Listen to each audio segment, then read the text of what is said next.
এখানে আমি আপনাদেরকে দেখাচ্ছি যে আমার দুটা ভাগ্নি বসে আছে, মানে তারা খাওয়া দাওয়ায় ব্যস্ত। আর আমার এখানে আছে ভাগনা আর কি।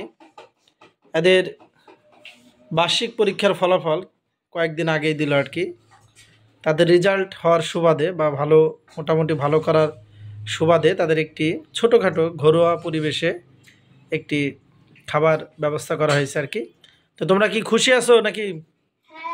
খুশি আছি। খুশি আছো তাই না? তো এখানে দেখতে পাচ্ছেন যে এটা হচ্ছে আমার ভাগ্নি, বড় ভাগ্নি। সে কোথায় পড়ো মা তুমি? এখন কোন ক্লাসে উঠলা? আচ্ছা ঠিক আছে। তো তোমার রেজাল্ট তো মোটামুটি হয়েছে, যাক আলহামদুলিল্লাহ। তুমি সামনে আরো কি করবা, ভালো করবা তাই না? ঠিক আছে, তাহলে আরো ভালো করলে আরো সুন্দর সুন্দর তোমাদের কি দেয়া হবে, খাবার দেয়া হবে, ঠিক আছে? আর এখানে আছে আমার সবচাইতে ছোট ভাগ্নি আর কি, তার নাম হচ্ছে ময়না। সে খুবই ভালো। তো সে এবার মানে হচ্ছে ক্লাস 1-এ উঠলো আর কি। তার ফলাফলটা সে 17তম হয়েছে। তো আমরা খুবই খুশি তার ফলাফলে। তুমি ভবিষ্যতে মা কি ভালো করবে না আরো? আচ্ছা, তো তোমার এই যে মামা তোমাদেরকে যে একটা খাবার ব্যবস্থা করলো, কেমন হয়েছে? ভালো হয়েছে। আর এখানে আছে আমার ভাগনা, সে সবচাইতে ভালো রেজাল্ট করছে।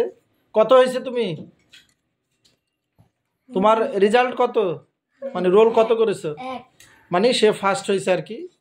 সে পড়ালেখায় ভালো, আপনারা দেখতে পাচ্ছেন যে তাকে। তো তুমি ভবিষ্যতে কি আরো ভালো করবা নাকি? মানে এই ফলাফলটাই ধরে রাখবা? ঠিক আছে, ধন্যবাদ তোমাদের। তো এই তুমি মা বড় হয়ে কি হবা মা? আচ্ছা ঠিক আছে, ধন্যবাদ। আল্লাহ তোমার মনের বাসনা পূর্ণ করিক। আর তুমি মা কি হতে চাও? ডাক্তার। ডাক্তার।